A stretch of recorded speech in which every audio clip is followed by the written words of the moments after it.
മരിച്ചുപോയ ഒരാളുടെ സാധനങ്ങളൊന്നും സൂക്ഷിച്ചു വെക്കേണ്ട കാര്യമില്ല. നമുക്കേ എവിടെയെങ്കിലും കുഴി കുത്തി അങ്ങ് മൂടാം.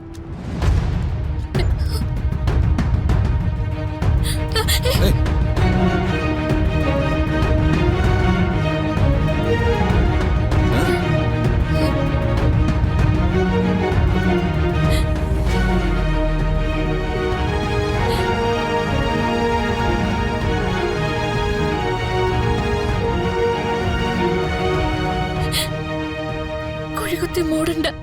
എന്തു വരിടോ? അവള് മരിച്ചിട്ടില്ല. അതൊക്കെ തന്നെ മനസ്സിലല്ലേ? അല്ല, ശരിക്കും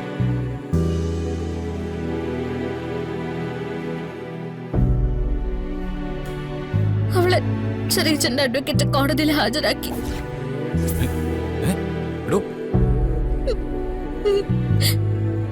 സത്യം, എന്നെ ഭാരതി ചേച്ചി വിളിച്ചിരുന്നു.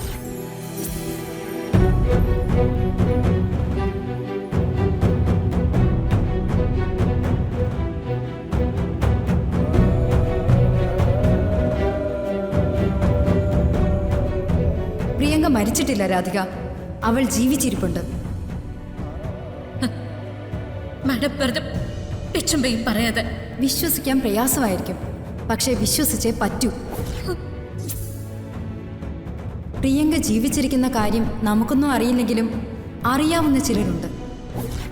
ചന്ദ്രശേഖരന്റെ ആളുകളാൽ കൊല്ലപ്പെട്ടു എന്ന് നിങ്ങൾ വിശ്വസിക്കുന്ന, ചന്ദ്രശേഖരന്റെ ആസൂത്രണം കൊണ്ട് ജീവൻ നഷ്ടപ്പെട്ടു എന്ന് നിങ്ങൾ വിചാരിക്കുന്ന അതേ പ്രിയങ്കയെ ഈ കോടതിയിൽ ഹാജരാക്കാൻ എനിക്ക് സാധിക്കും.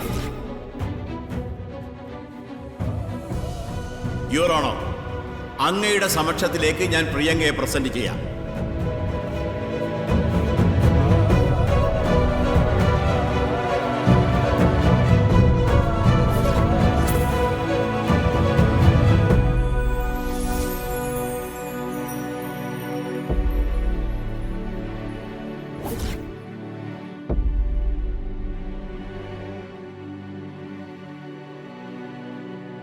യുവർ ഓണർ, ഈ നിൽക്കുന്ന പെൺകുട്ടിയാണ് ആറ്റുവാശ്ശേരി ദേവനാരായണന്റെ മകൾ പ്രിയങ്ക.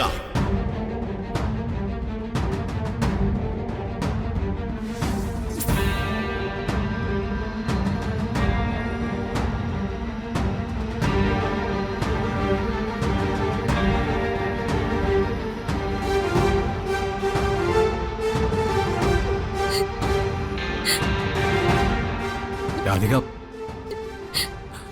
കേട്ടപ്പോ സന്തോഷിക്കാണോ പേടിക്കാണോ വേണ്ടെന്ന് മനസ്സിലാക്കാതെ പോയി.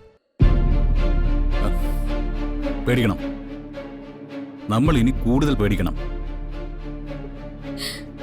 പ്രിയങ്ക അങ്ങനെ തിരിച്ചു വന്നിട്ടുണ്ടെങ്കിൽ അവൾ ഇതുവരെ എവിടെയായിരുന്നു എന്നുള്ളതിന് നമ്മൾ പേടിക്കേണ്ടി വരും. അന്ന് അവൾക്ക് പകരം നമ്മൾ സംസ്കരിച്ചത് ആരെയാണെന്ന് കണ്ടുപിടിക്കണം.